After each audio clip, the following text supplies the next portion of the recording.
Hello everyone, how are you doing? This is MD Tech here with another quick tutorial. In today's tutorial, I'm going to show you guys how to paste text in Google Docs without also pasting formatting from wherever the original source of the text was. So if you're using a spreadsheet software, for example, you might have some formatting in there. You might have potentially formulas or other issues that if you paste it into Google Docs, it wouldn't display properly. However, if you just want to paste it as plain text, I'm going to show you guys how to do that. It's just basically pasting it without formatting, and we're going to go ahead and jump right into it. So once you've copied whatever text you want to paste into your clipboard, now that we're in Google Docs here, we're going to select the Edit tab, and then you're going to select where it says Paste without formatting.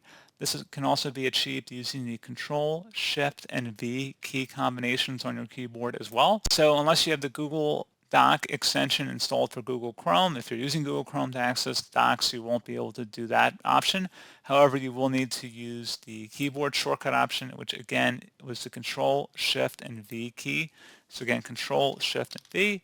So pretty straightforward process on that, guys.